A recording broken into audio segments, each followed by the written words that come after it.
Welcome to the Missouri Valley Conference Game of the Week preview show presented by Mercy, the official orthopedic and sports medicine provider of the Missouri Valley Conference, with head coach Casey Alexander. I'm Harry Schroeder, and Wednesday night at 8 o'clock on your local Gray media station and Matrix Midwest here in St. Louis, the Belmont Bruins and the Bradley Braves will be going at it. And Casey, appreciate your time today.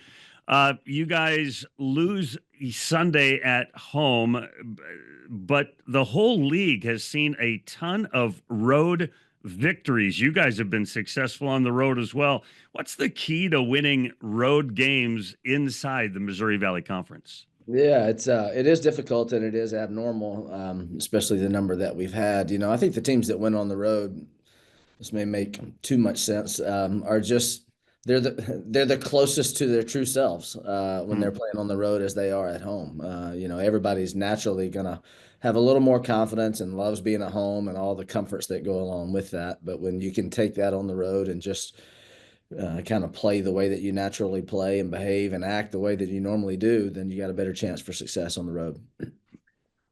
You guys faced Evansville, and their young freshman Pizzato was really good against you guys. And when he's been healthy, he's been really outstanding this year. Talk a little bit about him.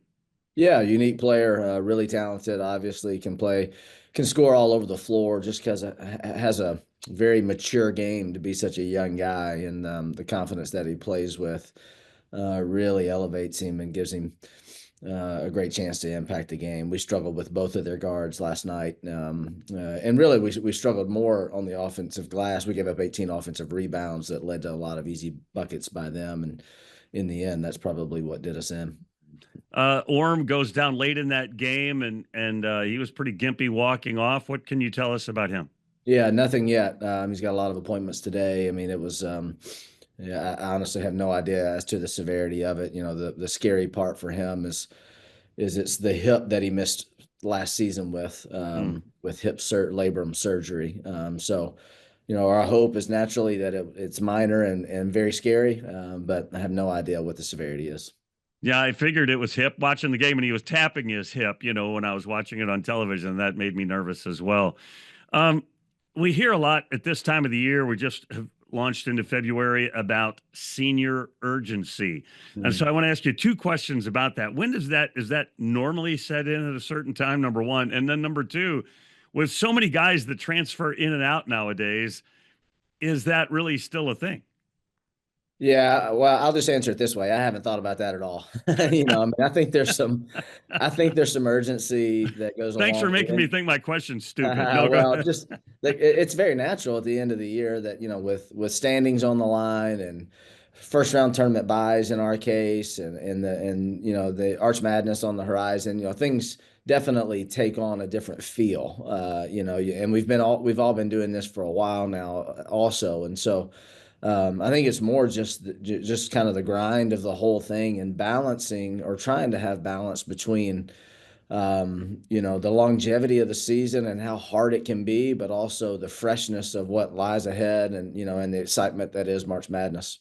Is it difficult this time of year, meaning they've been at it a long time? Like how hard to push them, when to pull back? Is that just a real science or an art form for you that Yeah, you it need to can be. have? Yeah, you're always trying to improve. I think you're in the weight room still. You're still doing everything that you can to physically and mentally be on top of your game, but you have to be so much more mindful of doing too much and having the proper balance and perspective. I mean, there are very little X's and O's that need to be tweaked at this point in time. The off season skill development that's out the window at this point in time. So we're literally just spending our time trying to get ready for each game and be the best that we can from game to game.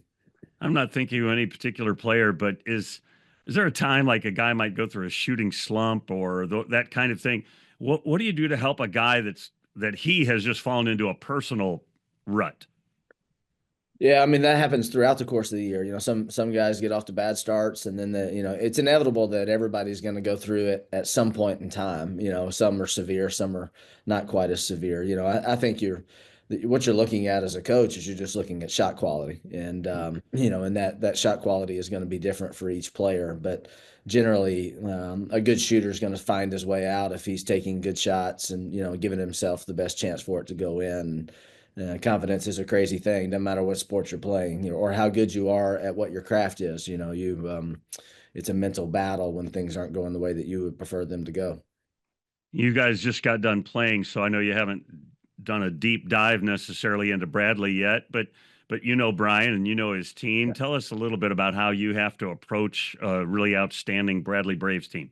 Yeah, great respect for them. I mean, I love their physicality and just kind of the toughness they play with. They are very true to their identity, and it's clear watching their teams and preparing kind of what they want the game to look like and how they want their team to perform. It's an interesting time. They've lost two in a row and they've had big deficits in both of those games, and it's just a great reminder, really, for everybody in the league and in any league, anywhere, any level. It's just you just have to deal with what's right in front of you. They were here 2 weeks ago and played phenomenal, and we're kind of the class of the league, and I'm sure they're scratching their heads a little bit after their last two games as well. So you just live and learn. You do the best you can, and try to get better from game to game.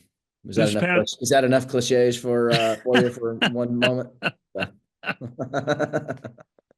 this past week we did the whole coaches versus cancer thing. Talk about why that's important for men's basketball teams in particular to be a part of that endeavor. Yeah, well, first I'll say thank goodness for Norm Stewart and the Coaches versus Cancer organization that he started so long ago, and then us partnering with American Cancer Society and all the great work that's been done, not just for awareness, but literal dollars that have made a Mm. difference with research across the country, and all the advancements that cancer research has made, throughout the course of history. And it's great for us to have to be such a great partner with great organizations that do that, and men, women, you name it. I mean, it affects all of us, and that's why it's so important that we all do our part to help. I'm a numbers geek, and so I crunch all the nets and Ken Palms and all of that. And some coaches do, and some coaches don't. Where do you fall in the geek factor? Yeah, I'm on the heavy end of that train, probably. Staff probably gets mad at me walking in there and talking about Kim Palms and nets and efficiencies and total shooting percentage and you name it. I pay pretty close attention to that. I wouldn't say that that we make a ton of X's and O adjustments based on that. We don't walk in the game saying, hey, we're going to let him shoot threes, or we're going to really slow our tempo down this game. But I do think, just having an awareness and paying attention to the numbers can only be beneficial. It's how you use those numbers really that matters more than knowing what they are. Final thought: Isaiah hit a big three at a certain point of that game yesterday, and just have had enjoyed watching him. And I know he's, I guess, a fourth year junior, and Yeah. maybe he'll be back next year. But just talk about his longevity there and what kind of stability that brings in a program, having a guy that's just been through it all. Yeah, well, let's keep it real for a second too. He missed a wide open one with 3 minutes ago. That would have been a big make, but you can't make them all. Zay is everything we want in this program. I mean, he is old school Belmont in the sense that this is his fourth year. He's going to graduate. He's a near 4.0 student. All the academic awards that are given in the league and all district and things like that, he's earned. He's our captain. He represents our program on campus and in the community in a lot of different ways. Just a really grounded guy, and has been a great contributor here. And because he redshirted, yeah, he still has the 1 year left. So naturally, we're hopeful that he'll give us a fifth year, get his MBA, which is the plan right now, and live happily ever after. I hope he does. I really enjoy him. Appreciate your time today, Casey. Thank you. Our Wednesday night coverage begins at 8 p.m. Central. For information on where you can catch the games, head to mvc-sports.com. For the Missouri Valley Conference, I'm Harry Schroeder.